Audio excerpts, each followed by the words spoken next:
Hello, welcome to my channel. My name is Fran and today I would like to tackle the subject of manifesting the opposite of what you're affirming for.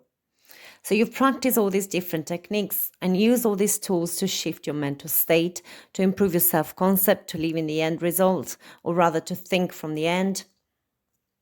Have you been scripting, affirming, doing visualizations?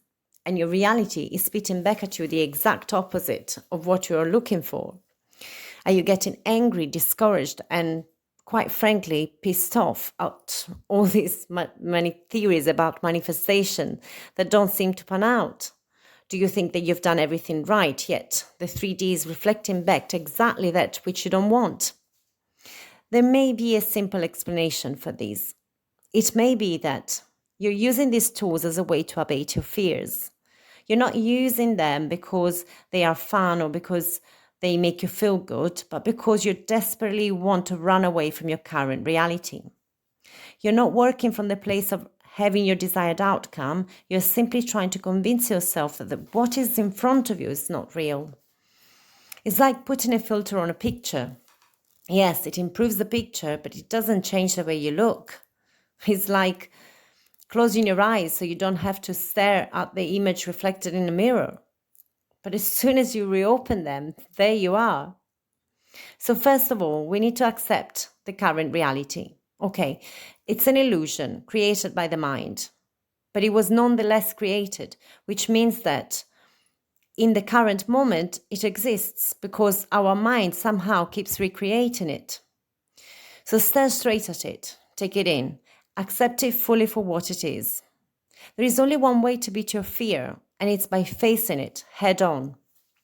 Think about it. When you were a kid and you were afraid of the dark, you kept avoiding it. You slept with the light on and avoided going into a dark room on your own. And the more you avoided it, the scarier it got. So that's how the brain thinks. It seeks to justify your actions and choices. Your subconscious mind wants to prove you're right. If you're scared of it, it says to itself, there must be a good reason for it. And perhaps it will start creating reasons for you to be afraid so that you can justify your fear to yourself. Think about you in a dark alley. You hear a noise and automatically start running. But what happens next is that the act of running or running away from something will kick off an adrenaline loop. Your brain will register that you're running away. Therefore, there must be danger in the vicinity. So the more you run from your fears, the scarier they will become. Your brain will start producing and releasing adrenaline and cortisol, hormones which, at times of danger, help us react quickly and effectively below the level of conscious awareness, which is way too slow to save our life. Our nervous system has this incredible ability to react to threats before the brain can be conscious of them. And this can make the difference between life and death in life-threatening scenarios. Yet, if triggered in a non-life-threatening circumstance, these hormones will start damaging the very system that they are trying to protect. So if you keep running from your fears, and these manifesting techniques are merely a safety blanket, a way to run away from them, they will just keep manifesting more of the same old stuff, more of the same fears. So it is paramount that before we go to work on our self-concept or affirmations, we first accept ourselves and our situation just as it is. Whatever the situation is, and however unbearable it may seem to you right now, running away from it and denying its existence simply won't make it disappear. In fact, it will magnify it. Know that it's an illusion, yes, created by your past state of mind, yet it's real in the here and now. It feels real to you and it's scary, and that's okay too. If you keep running away from it, it will keep chasing you. So you might as well just stop running and stare at it straight in the face. Once you shine a light on your fear, you will see it for the illusion that it is. Just accept all of it. It is as it is for right now, and it's okay. And acceptance really isn't a lengthy or difficult process. It's simply an act of free will. We've all been told to never give up, so it's hard to let go. But if you keep reproducing the old reality over and over again, I urge you to give up. Stop. Breathe. Take in your present reality and just tell yourself it's crap and it's still okay. The moment you face your fears head on, they will lose their grip on you. They will automatically dissipate.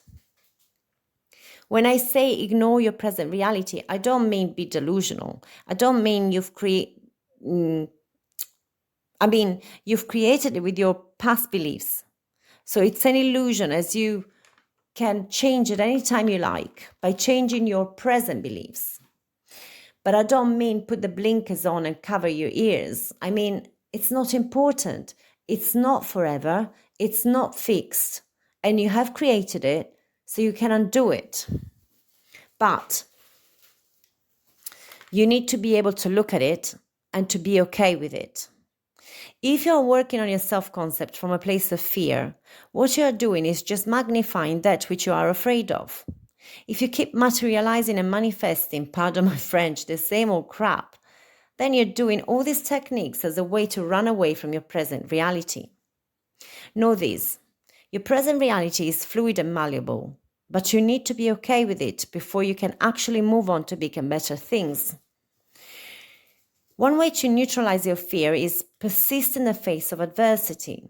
Use the stuff that is manifesting in your physical reality as a useful feedback about your progress, as useful information.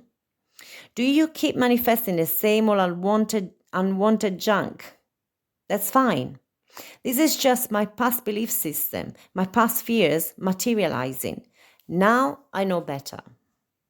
So I thought that I was doing all the right things. But what I was doing,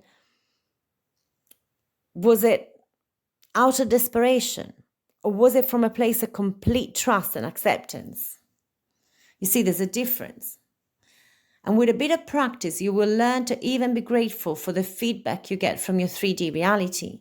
Once you get used to accept anything that comes up as useful information, you no longer feel the need to cover your ears and eyes and to run away from it. If you look in the mirror and see something you don't like, you don't resolve the problem by covering up the mirror. Quite the opposite. How do you know what to work on unless you take a good look at your reflection? And all your physical reality is a reflection of your true inner self, your true self-concept, that which your rational conscious mind cannot access directly. Without the 3D reality, you wouldn't be able to know what lies in your subconscious mind. So it's okay to dislike what we see. That is how we get motivated to act and change. Accept your fears. Accept your present reality as illusory as it is. Accept that you're not where you would like to be right now. And that's still okay. Then and only then, you can start working on your end state, on your desired outcome, on your wish fulfilled.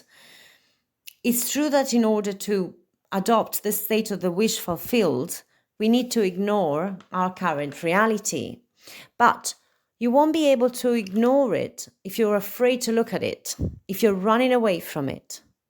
If you're afraid to look at something, effectively, your subconscious mind is looking at it all the time, 24/7, on your behalf. It's protecting you from danger, remember? And if you cannot bring yourself to look at something, then it must be scary. And if it's scary, it must be dangerous, you see? But using these techniques to run away from your fears, you're actually magnifying them, hence reproducing the same unwanted results over and over again. You see, acceptance must come first. You cannot get to your final destination unless you know where you're standing right now. Not looking at the map will not help you get there any faster. Quite the opposite, in fact. So accept your current reality first. Be okay with it not being okay. Accept that it is as it is right now and that you want it to change. And that's okay. Accept that you're afraid it might not change and be okay with that fear too. Accept your doubts. And then ask yourself, but what if? What if I did achieve my dream life? What if I were debt-free and get the job that I've always wanted, or have the family that I've always dreamt of? What if? What if is a softer approach, an inquisitive approach? It puts no pressure on you to see results now. It just opens you up to the possibility of it all manifesting for you. Ask yourself, is it possible that I could manifest it all? Is it possible that I could get what I desire? Is it possible? There is no expectation or undue pressure in possibility, just a soft focus on what you desire. You don't have to believe it. You don't have to see results. You don't have to keep testing the technique or checking for evidence. You just open to the possibility that this thing might manifest for you. But in the meantime, you're okay with how it is right now, and there's no urge to run away from it all. Therefore, your attention is no longer tied to the fear, and it can be released and used to project itself onto the desired outcome. It's like trying to think of a fairy tale while you're watching a horror movie. It's impossible. So if you've diligently applied all the techniques, worked on your self-concept, focused on the end result, and keep reproducing the same old stuff, that's because you're still predominantly focused on your fears. And if you're imagining the end result as a way to run away from your present reality, not as a way to fulfill your dreams and aspirations, you will keep reproducing, magnifying, manifesting the same old stuff. So I will say it again. There is no way to run away from something without having your subconscious mind focused on it. If you're running away from something, then you need to keep an eye on it to know where it is relative to you, right? But once you stop running and realize that you were chased by an illusion, your own shadow, then you can start focusing on the road ahead. I will give you an example. Years ago, I was living in this horrible building with very dodgy neighbors, from petty to not so petty criminals. So I started looking for a new place. But my friend's boyfriend, who was in the property business at the time, kept telling me that I'd never find a buyer and that I needed to put up my flat for auction, and so on and so forth. Then I started thinking that he obviously must know best. You know, it's an expert. He's in the property business. And so I never sell. And this went on for a year and a half. Estate agents were actually using the place as a pied-à-terre while I was away for work, so they weren't even looking to sell. Then I started telling myself, there is someone out there who's interested in my flat as an investment. They will buy to rent, perhaps. And that's exactly what they are looking for. Of course, I also stopped talking to my friend and her boyfriend during that time, and I just stopped worrying about it altogether. I was so sick and tired of being sick and tired. I was so sick and tired of worrying about not selling that I had no better option than to let go. So I just started envisioning my prospective ideal buyer as a way to feel better in the moment and release some pressure.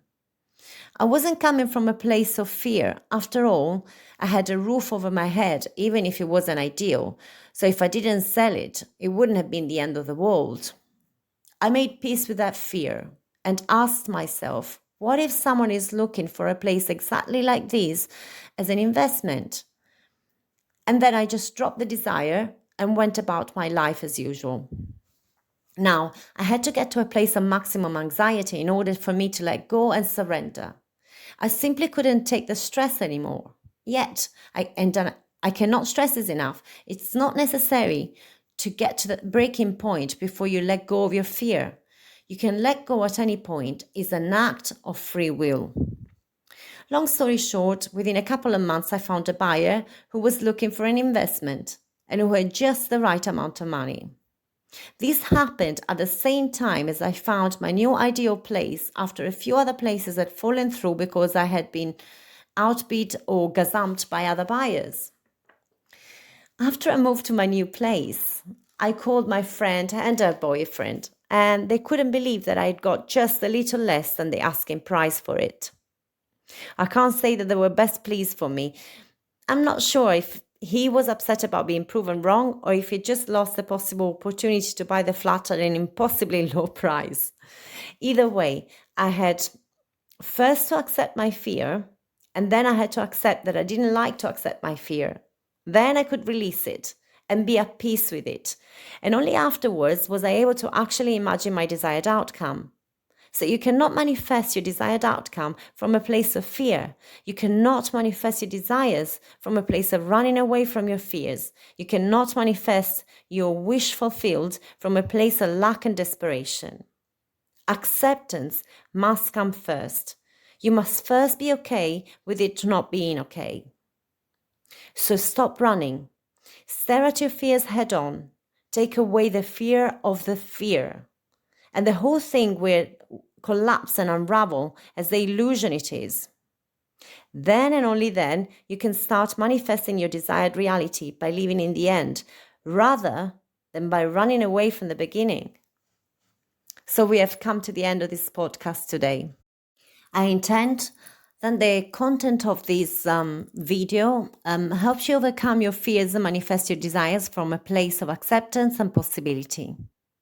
In any case, thank you for listening. Have a wonderful awakened day.